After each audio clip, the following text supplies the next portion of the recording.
ଏବେ ରୁବିଙ୍କୁ ଅଇଁଠା ବାସନ ମଜେଇଲେ ପଲ୍ଲବୀ ଆଉ ଆଗକୁ କ'ଣ କରୁଛନ୍ତି ଏହା ଜାଣିବା ପାଇଁ ଏ ଭିଡ଼ିଓଟିକୁ ପ୍ରଥମରୁ ଶେଷ ପର୍ଯ୍ୟନ୍ତ ଦେଖନ୍ତୁ। ନମସ୍କାର ଦର୍ଶକ ବନ୍ଧୁ, ମୁଁ ପ୍ରଦୋଷ, ଆପଣ ସମସ୍ତଙ୍କୁ ମୋ ୟୁଟ୍ୟୁବ୍ ଚ୍ୟାନେଲରେ ସ୍ୱାଗତ। ଦର୍ଶକ ବନ୍ଧୁ, ମାୟା ଓ ମମତା ସିରିଏଲରେ ଆପଣମାନେ ଦେଖିଥିବେ ଡାଇନିଂ ହଲ୍ରେ ସମସ୍ତେ ବସିଥିବା ସମୟରେ ପଲ୍ଲବୀ କହୁଛନ୍ତି ମୋତେ ତ କିଚେନ୍ ରୁମ୍ ମନା ଅଛି, ମୁଁ ଡିନର୍ କରିବିନି।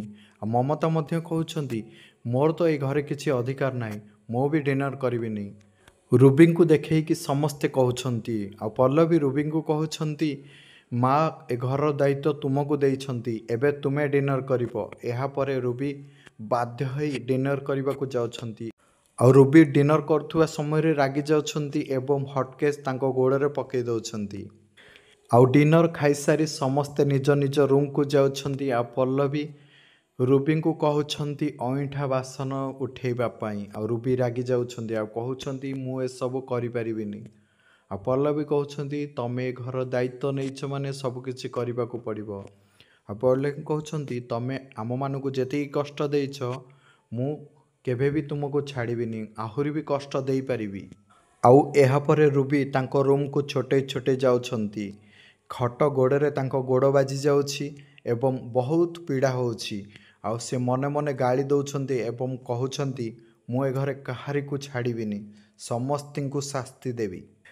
ଏହା କହି ଆଖି ବୁଜିଥିବା ସମୟରେ ପଲ୍ଲବୀ ଆସୁଛନ୍ତି ଏବଂ ତାଙ୍କ ଗୋଡ଼ରେ ବାମ୍ ଲଗାଉଛନ୍ତି। ଆଉ ହଠାତ୍ ରୁବି ଉଠି ଯାଉଛନ୍ତି ଆଉ କହୁଛନ୍ତି ଏ କ'ଣ କରୁଛୁ, ତୁ ତାହେଲେ ମୋ ରୁମ୍କୁ ଆସି ସବୁ କଥା ଶୁଣୁଥିଲୁ ନା।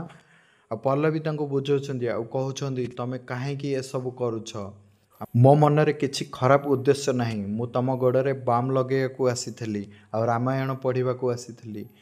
ଆଉ ରୁବି କହୁଛନ୍ତି ମୋତେ ସମସ୍ତଙ୍କ ଆଗରେ ଅପମାନ କରିବା ପରେ ଏବେ ବାମ୍ ଲଗାଇବାକୁ ଆସିଛୁ, ଯା ଏଠୁ। ଏହା କହି ତାଙ୍କ ହାତ ଧରି ଠେଲି ଦେଉଛନ୍ତି। ଆଉ ପଲ୍ଲବୀ ତଳେ ପଡ଼ିଯାଉଛନ୍ତି ଏବଂ ତାଙ୍କ ହାତ ଖଣ୍ଡିଆ ହୋଇଯାଉଛି। ଆଉ ଏପଟେ ରୁମ୍ରେ ଆଦର୍ଶ ପଲ୍ଲବୀଙ୍କୁ ଭୁଲ ମାଗିବା ପାଇଁ ଗୋଟେ କାର୍ଡ଼ରେ ଲେଖିଛନ୍ତି ଏବଂ ଗୋଲାପ ରଖିଦେଇଛନ୍ତି। ଆଉ ପଲ୍ଲବୀ ଯେତେବେଳେ ରୁମ୍କୁ ଯାଉଛନ୍ତି ଆଦର୍ଶ ଶୋଇବାର ଅଭିନୟ କରୁଛନ୍ତି।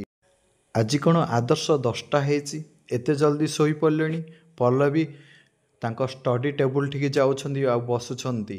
ଆଉ ଠିକ୍ ସେହି ସମୟରେ ଆଦର୍ଶ ଉଠି ପଡ଼ୁଛନ୍ତି ଏବଂ ପଲ୍ଲବୀ ତାଙ୍କୁ ଦେଖିଦେଉଛନ୍ତି। ଦର୍ଶକ ବନ୍ଧୁ, ଆପଣମାନେ ଆଗାମୀ ମଧ୍ୟରେ ଦେଖିବାକୁ ପାଇବେ ପଲ୍ଲବୀ ଆଦର୍ଶକୁ କ'ଣ ତାଙ୍କ ଭୁଲ ବୁଝାମଣା ଯୋଗୁଁ ତାଙ୍କୁ କ୍ଷମା କରିପାରିବେ ଏବଂ ଆଦର୍ଶ ତାଙ୍କ ହାତରେ ଖଣ୍ଡିଆ ହେଇଥିବାର ଦେଖି ଏବେ ରୁବି ମାଉସୀଙ୍କ ଅବସ୍ଥା କ'ଣ କରିବେ। ଆପଣମାନଙ୍କୁ କ'ଣ ଲାଗୁଛି, ଆପଣମାନେ କମେଣ୍ଟରେ କୁହନ୍ତୁ। ଯଦି ଆପଣଙ୍କୁ ମାୟା ମମତା ସିରିଏଲ୍ ଭଲ ଲାଗୁଥିବ ଏ ଭିଡ଼ିଓକୁ ଗୋଟେ ଲାଇକ୍ କରନ୍ତୁ, ମୋ ଚ୍ୟାନେଲଟିକୁ ସବସ୍କ୍ରାଇବ୍ କରି ଆଗାମୀ ଅଧ୍ୟାୟରେ କ'ଣ ହେବାକୁ ଯାଉଛି ଦେଖିବାକୁ ପାଇବେ।